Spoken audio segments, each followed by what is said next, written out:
no matter how hard I worked, no matter how great my sales reps were, we would get distribution, but then we wouldn't get a replenishment order. The biggest names in e-commerce share tricks of the trade, from tools and software to strategies and growth hacks. Learn from the best and take your business to the next level. What are the actual tactical things that you're doing to attract people? Now your host, JD Krause. Hello and welcome back to eCommerce in the Trenches. This is JD Krause, and today I'm super excited to bring to you an interview with a friend of mine, a fellow entrepreneur, a trusted advisor, and really in a lot of areas a mentor to me, Mike Searls. Mike, welcome to eCommerce in the Trenches. Wow, thanks JD. Thanks for having me. Yeah, absolutely. So I'm going to tee it off right off the bat with asking you a question, and then I'm going to introduce your background. Okay, I think it's going to be fun. So, all the different things that you've done, we're going to talk about in a little bit. What would you attribute one thing that you have done that has given you the success in business that you have had over the years, and the different things that you've done? What is the one thing that, above everything else, that you would attribute that success to? Oh, geez, one thing. Well, it's not one thing. I think we know that. But I would tell you that without a doubt, it is perseverance. It is not accepting no, never quitting, never die, coming back over and over again, even in the face of all odds, and sticking to it. That's because you figure out all the other stuff eventually. Mm-hmm. I knew you were going to say that. I was so hoping that you were going to say perseverance. That was a layup question, I guess. Well, I know that is you. So Mike has a background going all the way back professionally. You were a stockbroker, and then you got the entrepreneur bug and started a business, had a very successful exit in that, and kind of tried to retire. And that didn't work out very well for you. I'd like for you to elaborate. And currently, Mike is a founder and owner of a company, a consumer products company called Thin Air Brands. And under the Thin Air Brands umbrella, you have a lot of other brands. And so would you add a little bit of color to your background, Mike, and what has led you? By the way, I forgot that you owned 4 UFC gyms, which is super cool at one point in time. And so add a little color to what has brought you to where you are today, and for the benefit of our listeners. Well, I'll tell you, I'm completely here by accident. This was not by design. When I was coming up, when I was a kid, I wanted to be a pilot. That's what I thought I wanted to be. And I didn't have the money to do the pilot training, and I didn't want to go to the military, so I had to let that dream sort of die on the vine. So I went into the brokerage business also by accident. That's another story. But one day, as a stockbroker, I'm handling people's money, and I'm on the back deck of my house, and my little girl, my daughter, comes to me and says, "Dad, can I have $20?" And I said, "Ashley, I gave you $20 like last week. What'd you do with it? Why do you need 20 more?" And she goes, "I don't know. I spent it. I just need 20 more. We're going to the movie." And right then, as she walked out the door, and I gave her the $20, of course, I had a napkin and I drew out an idea for a piggy bank that would separate money from spending and savings and giving and investing, so that kids could physically separate their money so they wouldn't spend it all. And so I had this little idea and I sketched it out. And over time, that idea kind of came to fruition. I killed it a couple of times, and I just couldn't leave it alone. So one day I took it a little further and I showed it to a friend of mine who said, "Yeah, that's a great idea. You ought to make it." So all of a sudden I ended up in the consumer products business because I created this little device with no intention of going into business, but people seemed to like it. And so I made it and took the leap and jumped into the consumer products business completely by accident, with literally no business plan, no idea what I was getting into. And that was 24 years ago. Wow. And it was wildly successful, correct? Right out of the gate. Like you've never looked back, correct? That first product was my single greatest failure I've ever experienced in my life. It was a great idea, JD. It was a great idea. I think we'd all agree we want to teach our kids about money, right? But I didn't package it right. It was too expensive. It was too complicated. I got into a few stores. It didn't sell. And I beat my head against the wall for 2 years trying to make this thing sell. And I kept throwing more and more money after it. I finally decided, this needs to be an infomercial. That's what I need to do. I need to be in the infomercial business. So I spent the balance of my life savings on producing a very expensive infomercial and putting it out nationally. And that was going to be the success. So we all sat back one day when the infomercials hit, and we were all by the phones. We were going to answer the phones ourselves to make sure that they were done properly, and the phones didn't ring.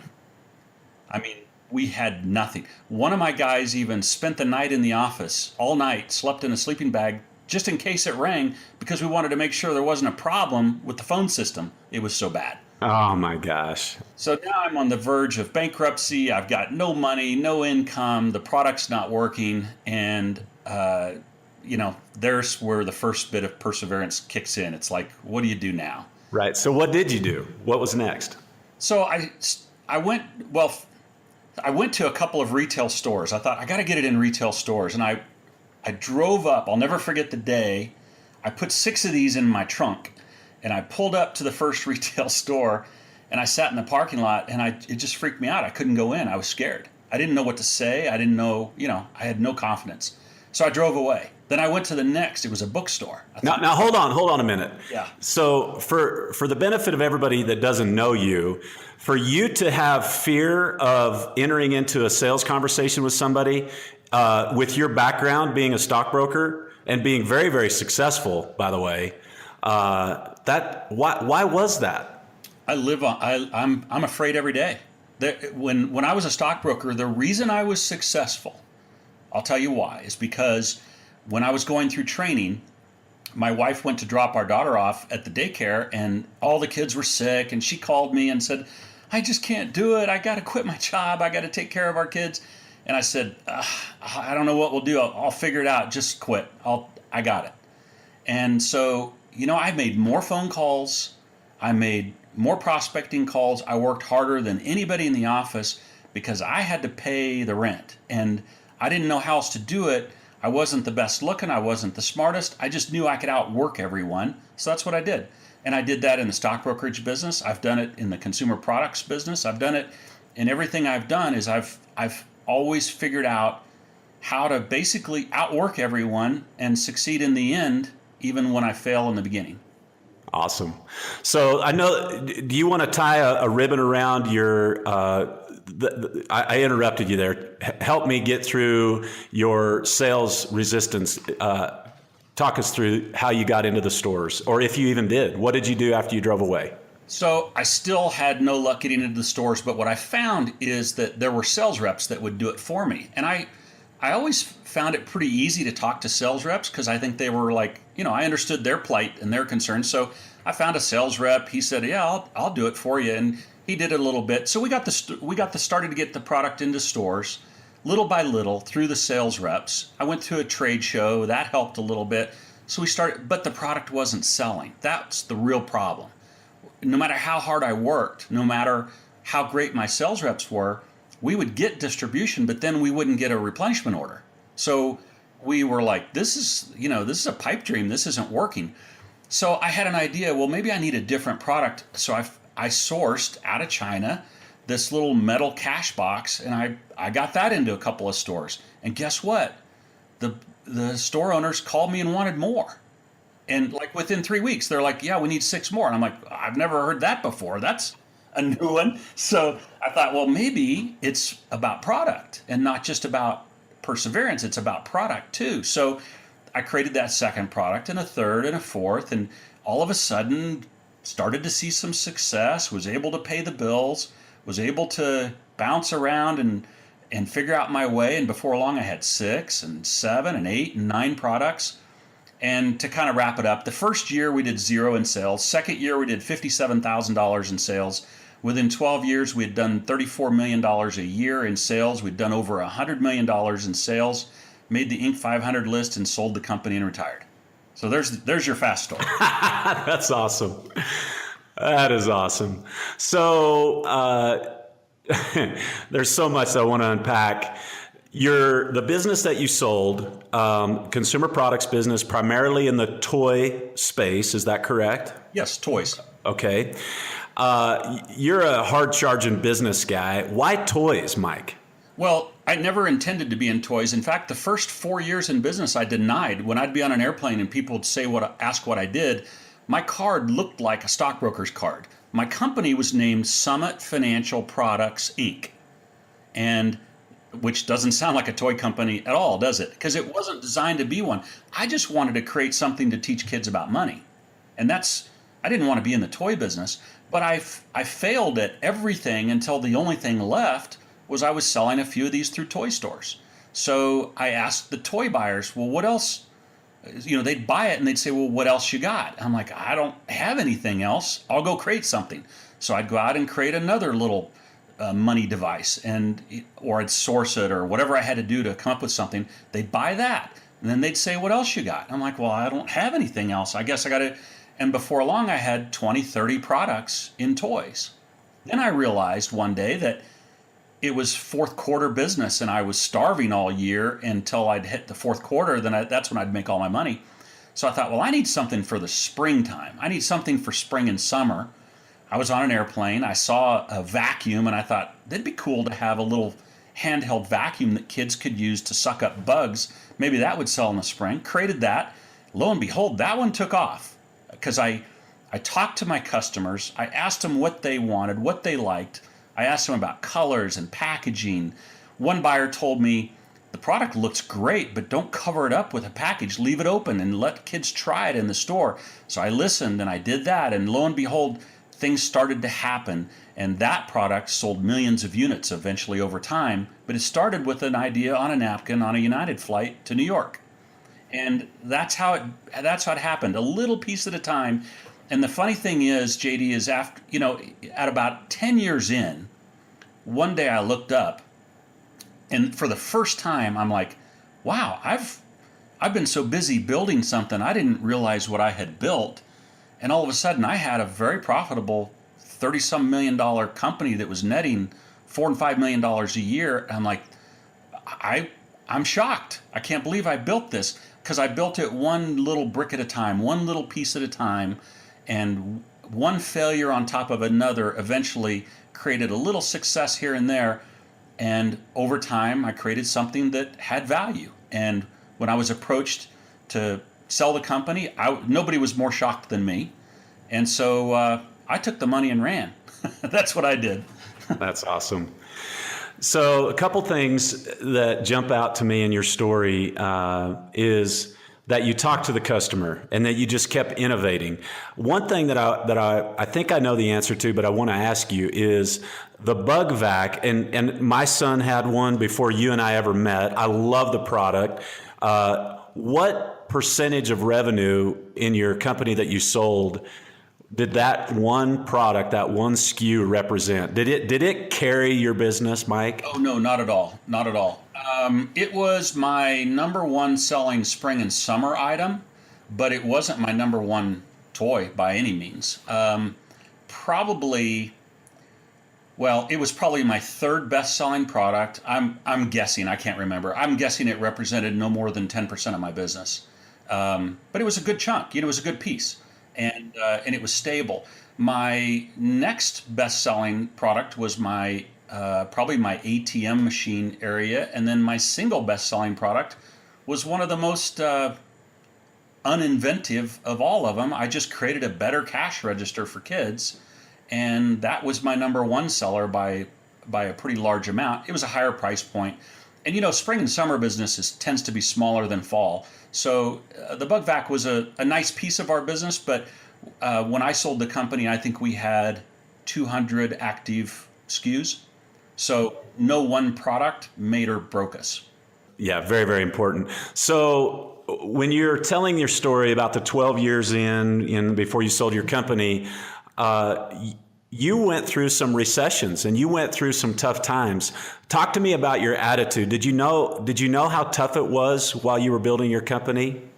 I was so focused on every day, surviving, getting through the difficulties, rejoicing in the successes, that I remember one year I was talking with a group of guys and they were talking about the recession, and I didn't even know there was one. I love that. And I try to take that approach now because and I'm not proud of this, but I'll tell you how focused I was. Is I was in New York at our showroom on 9/11, and I was as this was all happening. I still had a couple of meetings that day, and then left and had to walk through the dust to get back to my hotel. It's that approach because we didn't know what was happening. We didn't know if it was going to. But what are you going to do? What are we going to do about it? And then halfway through the day, we went out and helped them build stretchers that never got used. It was surreal, the focus that it's required. And you know what happens today as well. In my businesses, I at times am so focused that I miss some of the things that are going on around me. It just doesn't matter. The best times to take market share is during difficult times because everybody else is hiding under their desk. The hardest times to take market share is when everything's great. So I don't care. It doesn't matter to me. I'm going to figure it out, good times or bad times. Man, I love that. I so love that. So let's talk about your current business, Thin Air Brands. How did the name come about? And tell me how it's currently structured. It's a consumer products business. You have an e-commerce channel. I want to talk about Amazon, and I want to talk about your wholesale channel, and just kind of how you think about those different channels and how they interact, how the operations side of your business is structured. But first, start with the name, because I think the name is ingenious. So 4 years ago, once my non-compete was over, and after I sold the toy company, I ventured into other businesses, and I just didn't have the passion for them that I had in consumer products. I am absolutely in love with consumer products, building a business based upon consumer products. It's just my passion personally. It's what I love. So I couldn't wait to get back into it. And so once my non-compete was over, I was able to reacquire a couple of the patents I had, specifically the bug vacuum. And so 3 years ago, I relaunched a brand new company simply to repeat what I had done before. And that is create great products for kids and in the toy category. And so as I was in the mountains, I'm in Colorado. As I was in the mountains, my old company, the name of it was Summit. And I thought, well, I want to build something even bigger than that was. So what's above Summit? What's above? And I thought, oh, the only thing that's above the summit of a mountain is thin air. So let's create thin air. Plus, my mom, when I was a little kid, she always said, gosh, you can come up with ideas out of thin air. So I thought that name sticks. So Thin Air Brands became the name of the company. And my vision is to create a toy consumer products company that has multiple brands, some for spring, some for summer, some are for fall, some for all aspects of kids, all teaching kids either about nature or math or money. And so Thin Air Brands came to being 3 years ago. And so I have a diverse product line under Thin Air Brands. And my mission is I want to sell my toys everywhere toys are sold. So that's my big mission. I want to have toys everywhere toys are sold. So now, if you ask yourself, where are toys sold? Well, they're sold online. They're sold on Amazon. They're sold on eBay. They're sold in stores. They're sold, you name it, they're sold, and worldwide. So anywhere there are toys sold, I want to create and distribute toys for that market. So I sell on Amazon. I sell on eBay. I sell to wholesale. I sell direct to consumer. I sell everywhere toys are sold. That's awesome.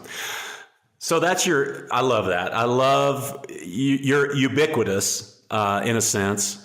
But from a strategic standpoint, Mike, because I've gone through this in our business, we manufacture domestically right in Colorado, and we distribute 90% of our sales historically has been direct to consumer. We fulfill out of our same office. We handle all the customer support here.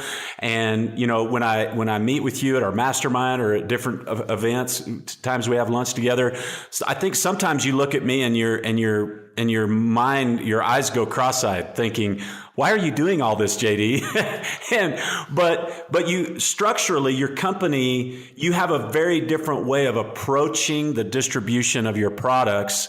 And we only have 24 hours in a day, and we only have a certain amount of energy and focus. How do you really peel back some layers of the onion a little bit, and tell me how you approach, like from an operation standpoint and a focus standpoint and an energy standpoint, the different channels? Okay, how do I break that out? Because that's a complicated answer. Let me first back up a little bit and say that your business model of selling direct to the consumer is neither right nor wrong for me. It is right for you, and it's what you should be completely solely committed to. It doesn't mean you shouldn't look outside of that and consider other things, but if that's your focus, you need to go all in with that focus. I have no problem with that. So no, I don't look at you with cross-eyed. In fact, I respect what you've done and what you're able to do, because I'm not able to do that. I have a different skill set. I have the approach of, I don't know who I can sell to because I've had a lot of failures. So I'm going to try to sell to everyone, knowing that I'll never be able to sell to everyone, but I'm sure going to try. So if I know someone who buys or is a reseller for toys, I want them to carry something that I have, and if I don't have it, I want to go create it because I want to fill the market with my brands. And so it's just a different level of focus to really kind of give you some specifics about what I do. Is when I created this company 3 years ago, one of the very first things I did before I ever pulled the first trigger is I created a spreadsheet of everybody that was a possible customer of mine. Now, the difference between my list and yours is you're not going to list the millions of people in the world that could buy your product. You're going to pinpoint a certain market, let's say direct to consumer. Well, that was one of mine, direct to consumer. But I also had on my list Walmart, Target, Toys R Us, Walgreens, Shopko, Rite Aid, Costco. I listed every retailer I could think of that sold toys. And it broke it down. And so I had a list of, and I believe that list is around 400 potential customers. So when you look at my business, think about it. I really only have 400 potential customers. I don't have 4 million or 400 million. I have 400. And when I say I want to sell to, for instance, Toys R Us, there's only one buyer in my category at Toys R Us. So I know her name. I've been able to find out her name, and I know who she is, and she goes on my list. And so Toys R Us isn't really Toys R Us, it's really her. I just have to sell to her. The difference is, instead of selling her one piece, I might sell her 10,000 pieces. But it's still one piece of paper, one transaction, one relationship. So my argument is, I like selling to wholesale because I don't have as many customers as you do.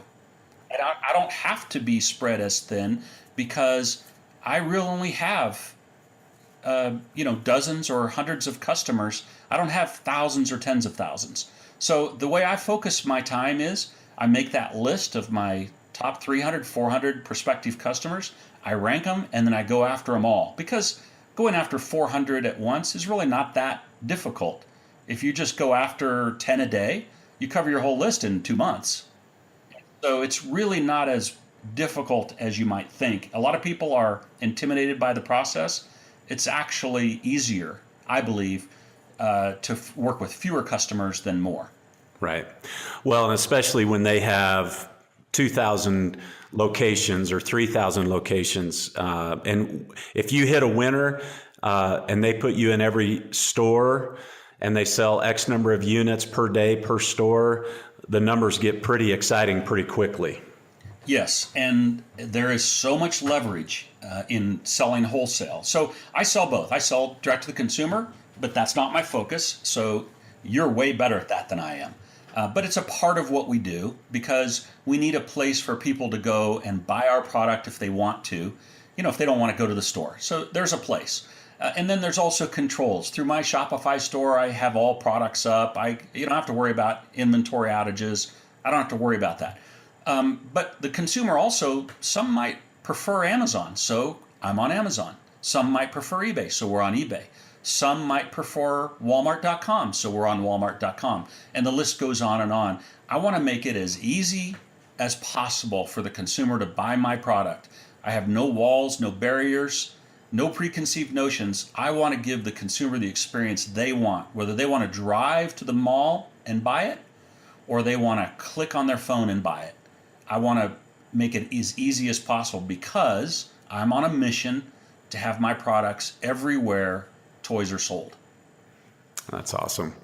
So I want to pull back the veil a bit because with perseverance, you have to play the long game. And I think if I were to summarize kind of what the way that you approach your business, especially in developing relationships, it's a relationship business. It's a relationship with a person, one human being who happens to control the keys to their kingdom that they're buying for in the category that you fit. But it's difficult. It's still difficult to get them to say yes. So you just got a really nice size order, if we could talk about it a little bit, with one of, if not the largest retailer in the world. And how long did that take, Mike? How long did it take for you to get them to write the purchase order? Let's see. It took me, I started in 2014 with a trip I called the buyer. They wouldn't answer, so I sent him email after email. He finally said, I'll meet you in my Shenzhen, China office on January, whatever it was. And I'm like, accepted, I'll be there. So in 2014, I flew to China, met with the buyer, and was told no. Later in 2014, I went to Bentonville, was told no. 2015, I went to China once, Hong Kong once, and in the States in Dallas, met with the buyer once. Was told no. In 2016, similar, 3-4 communications, meetings, no. This year, meeting in May in, can't remember where it was, in the United States. Buyer said no, passed it along to another buyer in another category. That buyer I'd never met in my life said yes, placed the order. And so it took 3 years. It took 15 or 20, not just emails, and by the way, I do not suggest anybody just start pounding a buyer with emails. Nothing will upset them more than if you pester them. You cannot be annoying to a mass merchant buyer. That's the fastest way to get blocked out. You have to be professional. You have to treat them as a person and not as a number and with respect. And if you do that and you're respectful and you take your no's as professionally as you take your yeses, and they'll always say, you're welcome to come back anytime and show me. If you're concise with your time, respectful of theirs, they'll see you. And that's with every retailer in the country. The problem that I see is, I've got a story. When I was at a trade show once and a major buyer, I asked her, I said, it's probably tough being at the show. You're just pounded with that badge on. Everybody's trying to get your attention. She goes, you wouldn't believe. She said, yesterday I was in the ladies' stall and somebody came into the next stall next to me and slid a piece of paper under the stall and said, can you come to our showroom? I want to meet with you. She goes, while I'm sitting in the stall. Oh, man. So she says, I'll never go see them ever. And I think that's kind of the thing. You've got to be a professional. So here's the summary is when you're selling to a retailer, I don't care if it's a individual gift store on Main Street or if it's the world's largest retailer, you're not selling to the company. That company's name is just a name. It's a person. That person has a name. That person has a personality. They have a family. That's the person you're selling to. However, they have a title. And what other business can you be in where their title is named buyer? It says right on their business card, buyer. That's who I want to sell to, is buyers. I don't want to spend my entire day trying to generate a prospect. I spend zero time generating a prospect. All I spend my time on is working with buyers. Buyers are paid to buy. So I have to be the best choice of all other choices, including doing nothing. And so I have to treat them with respect and courtesy, but consistency and persistency, so they know this is a player. This person's going to come back over and over again, but they're not annoying to me. I'll meet with them. What can it hurt? And eventually you get it. Eventually you get it right. I know what I'm doing at times, and it still takes me doing it wrong a few times. So that's a long answer to your short question. It took me 3 years. Yeah, I love it. Most people would give up, and I think the difference with really where I was trying to go with the mentality and the way operationally, and even just the way that you think about the different channels of your business, the wholesale game is the long game. The direct to consumer, you know, it's the challenge with direct to consumer. Even if you own your brand, and even if you have patents. If you have patents, you've got to enforce them and all of that. But the barrier to entry today of starting a direct-to-consumer e-commerce store on Shopify, BigCommerce, Magento, whatever, is very, very low. Even Amazon, obviously, you can get up on Amazon very quickly.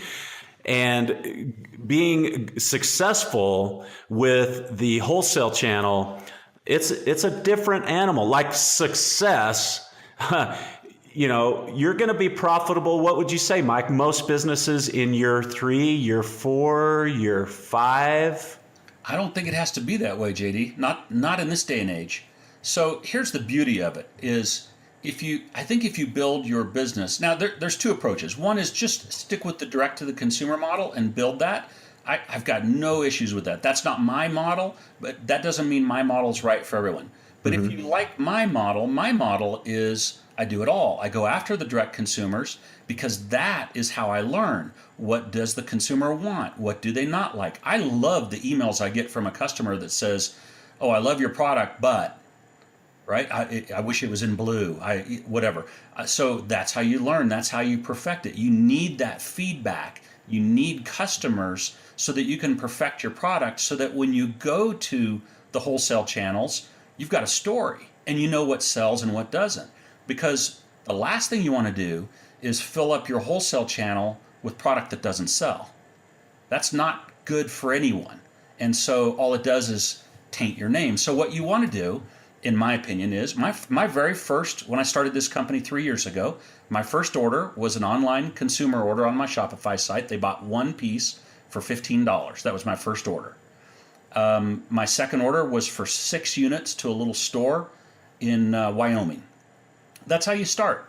You learn, you get feedback, you adapt, you change your packaging a little bit. But while you're doing that, there's no reason you can't make your list of 300 prospects and start pursuing them. Because yes, it takes time, but my argument is within 6 months, you'll know if you have something right away, and you'll have some retailers that'll jump on board. And I think you can be profitable in year 2. It depends on if you have to do tooling and a lot of concepting and all that. But other than those expenses, it takes a little longer to get a wholesale customer for sure. I think you got to figure it takes 6 months, and it can take up to 18 months to.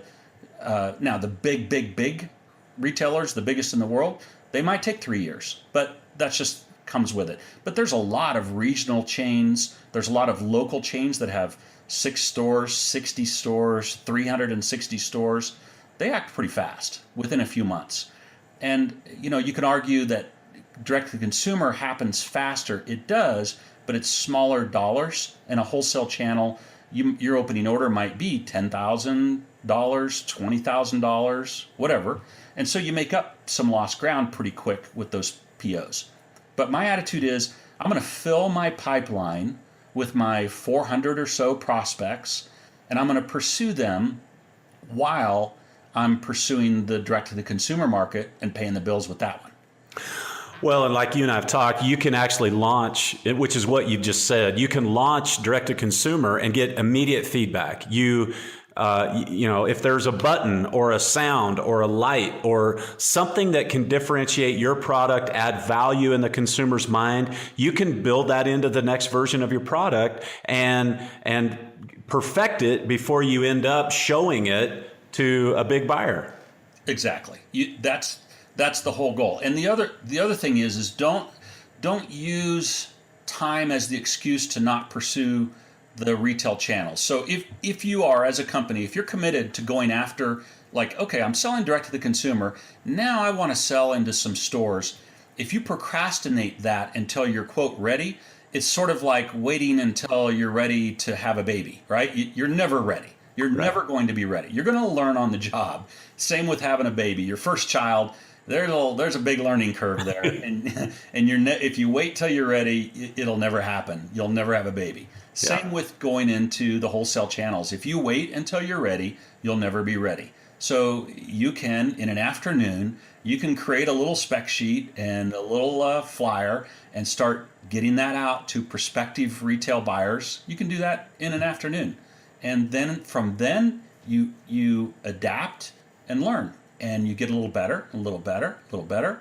Maybe you pick a trade show to go to. That's a great learning curve, is to attend a trade show when you can talk to even more people and hear even more reasons why your product's never going to make it. That's what you'll hear. There's a million reasons why you're never going to make it. But you learn from each of those and you adapt. You get better and better. And all of a sudden, you start to get yeses here and there, little yeses. Somebody takes a chance on you. And they go, yeah, I really like this. My daughter had one of these. I think I'll give it a shot. Let me just test it. So that's how you start, and you start to build on your successes, and before long, you've built something. That's great. How do you think about attracting and converting and retaining customers with thin air brands now in the digital age, in the direct-to-consumer age that we are in right now? How do you think about attracting them, converting them, and retaining them? So I think that it is an art, not a science. I don't think here's what I do not do when it comes to wholesale customers. My little list of 400 wholesale customers, right? Here's what I do not do. I do not email blast them. I do not canvas them in any way, shape, or form. I don't want it to be that way. So what I do is I create my little list of 400, and yes, I do create a database, but I will one at a time send them an email. Buyers tend to like email communication, usually better than telephone. They don't answer their phones much. Some do, some don't. You'll learn that preferences over time. And I have some buyers that tell me, don't email me, only call me. But only call me if it's important. And so you just learn. You make that little note, never email that person. So they all have their little idiosyncrasies. But I like to start with an introductory email that is personal, one-on-one. I don't blast it 400 times. I do it individually, one by one. And I might pick 10 today that I will craft an email, send them attachment of a picture of my product or products, and open the door, right? Try to start the communication. So one step is email marketing, but one-on-one, not one-on-many. Mm-hmm. Do you use a specific tool for that, or just Gmail? I use Infusionsoft, but I don't blast out the email through Infusionsoft. I use Infusionsoft because it helps me stay organized, and it's a great CRM because remember, I want to sell toys to everyone, so my consumers go in there too. People that opt in on my website, they buy a toy on my website, that goes in there. So I have thousands of names that accumulate there, but inside there is also my list of prospective wholesale customers as well. I have my reps in there, my sales reps. I keep them under a different tab. So I can communicate efficiently, but that's my tool of choice is Infusionsoft. And does it track opens and whether or not somebody's downloaded the attachment? Yeah, and all of that? It does. I'll be honest. I don't really pay much attention to that on the wholesale side because I don't really care. I'm going to keep coming anyway. Mm-hmm. Here, my attitude is this. My attitude is buy or die. If you are a buyer for a retail chain, you are either going to buy my product or one of us has to die. I'm going to keep coming, and I'm going to make sure that I don't. I'm going to make sure I don't alienate you though too, so you blacklist me. I've never had a buyer ever say, don't ever call me again. I've never had that happen because I know when to back off. I know when I'm being annoying. And so, but my attitude is one of us has to die before I stop this. So we're going to get this eventually. We're going to get you something. And if my products aren't right now, maybe next year we'll try again, but I'll keep trying. So step one is reach out with email. Step two, I make a phone call. Step three, I try to attend a trade show where I know they're going to be. I don't like a lot of little trade shows. I go to one big trade show a year. That's it. I don't spend any time on the regionals or anything like that. And then the next thing is I'm always asking for an appointment. I will get on an airplane and fly to see a buyer anytime, anywhere, anyhow, if that's what they prefer. And so I'm not going right for an order. I'm not hitting them up for. I'm saying, hey, give me an opportunity to present what I do and show you what our capabilities are. And the first buyer meeting I had with this new company, I flew to the largest retailer in the world, and I only had 6 mock-ups on cardboard of what I was doing. But I got his feedback, and he told me, what he liked and didn't like, and I handled it professionally, and he said, come back when you're further along, and I did.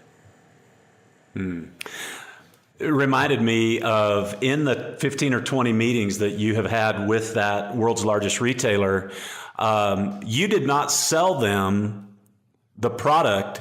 I mean, all of the no's that you got, you were not pitching the same product or even the same products, correct? Like the one that you got them to bite on, was that one of the first times that they had seen the product that they ordered? How many units did they order? 64,000 pieces opening order. So that's a lot of direct-to-consumer orders I'd have to process through my Shopify store if I did it that way. So, however, I still feel a failure for that account because they've only committed to one item. It's an opening order. We'll see what happens. I'm still, I'm not a key vendor at all. I'm still new. I've got a lot of work to do on that account because my vision is I want a 4-foot section with all my product in there. I want 15, 20 SKUs with my brand and my section. And until that happens, I haven't achieved success. And that's years away, but that's okay. I'll keep coming and keep trying until I get that. So I have not been, quote, successful until I achieve the ultimate goal. And then when you do that, you expand your goals. So you never, the one thing I've learned in this business, in the consumer products business, is there is no ceiling. I am friends with some guys that started a business the same time I did, and they've built theirs to a $1.2 billion publicly traded company now. So, wow. They made me look like I was stuck in mud. And I look back and I realize, my vision just wasn't big enough. And so no matter how big you can think, it's not near as big as what the marketplace really is. Innovation and product development. So how important has that been in your company's success, both Summit and your new company, Thin Air Brands? So I would tell you that it all starts and finishes with product, right? All the things we've talked about so far are, once you have a product, then you have the perseverance to get it into the marketplace and just do more and more and more. That's fine. That sounds great. But let me tell you something. If you have a bad product, meaning that it just doesn't resonate with the customer and it's not selling well, your work it's not going to work for you. It's just not going to happen. You need to continue to develop your product until you have that nailed. You've got to have products that consumers want at the price point they want to pay and with the features and benefits that they want. You have to have the packaging right, the presentation. It takes a lot to get it right, and it can take weeks, months, or years to really get it right. But once you do, a great product makes everything easy. It solves all problems, because if you have a great product, everybody wants it. They want more of it. The more they buy, the more they want, and it's limitless. If you have a bad product, you might get lucky and get it in someplace, but if it doesn't sell, they're not coming back to you for anything more. So you're starting over every day. So you have to, now not every product's a winner. I will tell you that I build my business on base hits. I've never had a grand slam home run. I'm not the fidget spinner guy. I've never created something that, and that's just not something I'm interested in, is a fad product. I like bread and butter, consistent selling products that I can build and sell 10 years from now. I don't want just fad products. If that's your thing, to create fad products, hey, more power to you. It's just not my skill set. I'm not, I guess I'm too conservative for that. So I want base hits. But if it's a bust, I'm the first to run from it. My ego's out. I'm not going to try to force a bad product into the market. If it doesn't sell, it doesn't sell. And I'll tell you this too. In my years of experience, I've been doing this for 25 years now, you know right away. If a product sells, it pretty much sells right away and consistently sells. If it doesn't sell right away, it usually doesn't ever.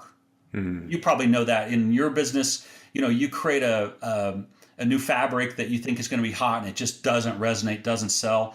It's hard to turn that around. It's hard to make a failure a success. And it's channel agnostic, right? I mean, it really doesn't matter. If it doesn't sell on Amazon, it's probably not going to sell Shopify Direct, no matter how much ad spend you put behind it. And if it doesn't sell there, it's sure enough not going to sell direct through the wholesale channel. I'll tell you this too, is if you look at my products on Amazon and rank them best to worst, it pretty much holds up at retail as well. Those are pretty much the same products that are best to worst on the retail shelf. It really doesn't matter. Online is just another way to see the product versus standing in front of it. Yeah. I think a lot of people look at Shopify or Amazon and they think that's a business. I don't look at it that way. To me, that's just an avenue for business, but it's no different than if it's in Nordstrom's or Dillard's. Those are two completely different retailers with different strategies. But a product that does well in Nordstrom's probably will do well in Dillard's and vice versa. And if it does well in Nordstrom's, it probably will do well on Amazon. It'll probably do well on my Shopify site. But if I have something that's a bust on Amazon, it's probably going to be a bust at Nordstrom's too.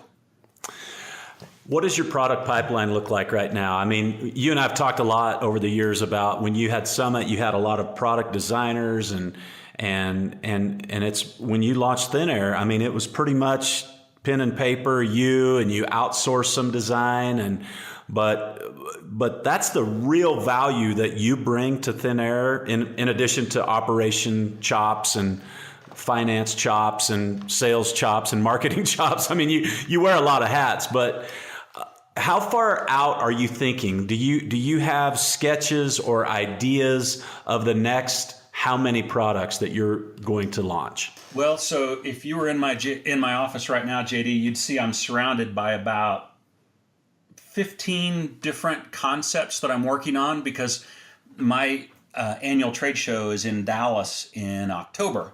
So I'm getting everything ready for that show. And I've been working on it for months, getting ready for that October show. So here's how my cycle works. I come up with an idea. It's usually just some weird idea that I'll have, and I'll write it down real quick so I don't forget. Because if I don't write it down, I'll forget the idea within 10 minutes.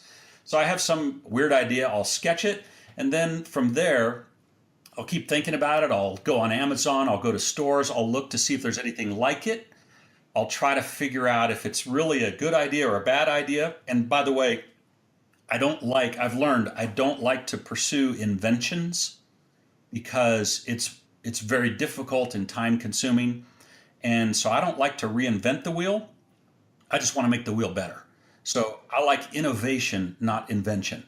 So I try to find things. I'll give you a great example. One of my products is a net, a butterfly net.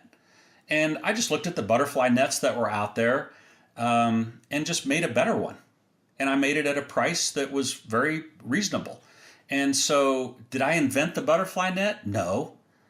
Do I have a corner on the butterfly net market? No. I have one that's as good as any that are out there at a fair price. And now I just go out and work it harder. And I'll find my successes. So I have ideas like that I'll sketch. From there, I'll find somebody. I found my original people on Elance. which I think is now called Upwork, and I'll have somebody kind of professionally sketch it because I am a terrible pencil artist. I can kind of draw boxes and circles, but I sure can't make it look good. So then I'll hire someone to make it look good. Then from there, we'll have a little somebody make it sort of like an engineer drawing, like a CAD drawing. I have no idea. I can't even spell CAD, but I have somebody that can do it for me, and they make it. They send it back to me, and I go, yeah, it looks good, but let's round this corner, or let's make that bigger, make this smaller, and we'll just kind of figure it out, and then we'll come up with a color sketch. From that, I will print it out on my computer right here in my office in color. I'll cut it out with a razor blade and stick it on a foam core board, and I will present that idea to a buyer. I'll go no further than that. So I've got totally invested maybe $200 in it. I'll show the idea to a buyer at a show or what have you, and if the buyer likes it, I'll go to the prototype stage, which then I'll spend, a couple $1,000s, maybe $1,000 to $2,000 on the prototype. If that looks okay, I'll show it to the buyer again, and then from there, I'll go into the tooling and production phase. Altogether, that's a 6-month process. Sometimes it can be faster, sometimes it can be slower. So really you get feedback from the buyers, but you still don't have a PO when you go to tooling because you don't really know where your price point is going to be. So you can't even quote a price. Is that correct? No, I know the price. So what I do, I've been doing it long enough. I can tell you within pennies, usually just by my gut, where I think it's going to be. But not everybody can do that. I get it. But for instance, if you create a new style headband and you want to add Velcro and take off this, you probably have a pretty good gut feel for what that's going to cost you. And then you can get that, you can go to your sewers or your factory and you can confirm what it's going to cost, and you'll come back within a few pennies and you'll know what your cost is going to be. So you're pretty much ready to go from there. I have the same kind of relationship with my factories in China. I can send them my sketch and my specs, and they'll be able to quote it to me before I ever present it to a buyer. Okay. I'll know my cost. Yes. So will you tool up before you have a PO? Some cases, yes. Some cases, no. I'm getting to the point now, the market's changing where buyers are no longer making like massive commitments to a new product. So it's getting harder and harder to wait for a PO to tool. So I'm finding that I have to pretty much go ahead and go and take that chance without having a PO up front. My preference always is to have a PO from a buyer before I go forward, but those days are harder and harder to come by. My business is very tooling intensive. It costs a lot to build a tool. I would much rather be in a business that had no tooling, because that's my big moat around my business. That makes it very difficult when you've got to spend that much money on tooling and engineering. Makes it very different. I'm jealous of your business, JD, because I don't like the tooling, but it's one of the challenges I have. Well, and it's funny, the grass is always greener on the other side. I'm thinking, I wish I had a wider moat in my business. So, yeah. We could talk for another hour, Mike, and I hate to have to cut this off, but I love your energy. We didn't even get to talk about the UFC. You love MMA fighting, and you got involved in that business. And I mean, maybe I'll have you back on down the road. I really appreciate your time. Tell me, Mike, if you had one parting thought of wisdom. You've been around a lot of different businesses. You work with entrepreneurs. One of the things I didn't tell you, listeners, is that Mike actually has a coaching and consulting business as well. And if you want to connect with Mike, go to thinairbrands.com or email him at mike@thinairbrands. It's plural, yes, thinairbrands.com. And what you see is what you get with Mike. But if you had something to leave us with, what would that be? Gosh, there's so many things, but if I had to pin it down, I would say you've ready, fire, aim. If you wait too long, time works against you. As an entrepreneur, time is your enemy. And folks that I work with or that I've been around that hesitate, they never make it happen. The ones that just just go and execute and start doing, they eventually figure it out. You figure it out once you make the commitment. So to me, the key point is the deciding to. Decide what it is that you want to accomplish, whatever that is. I want to sell only on my Shopify store direct to the consumer. Great. If that's what it is, make that decision. Now let's go. Log in. Let's start going. And you know what? You figure the details out as you go.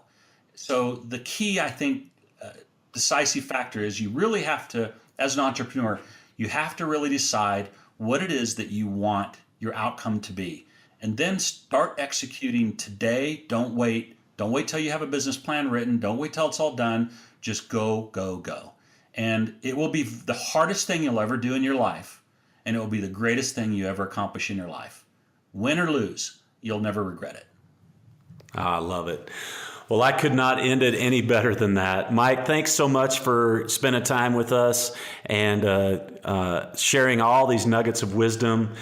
Listener, thanks for being here, and come back and check out another episode on e-commerce in the trenches. Again, Mike Searls and JD Kraus, and we will talk to y'all later.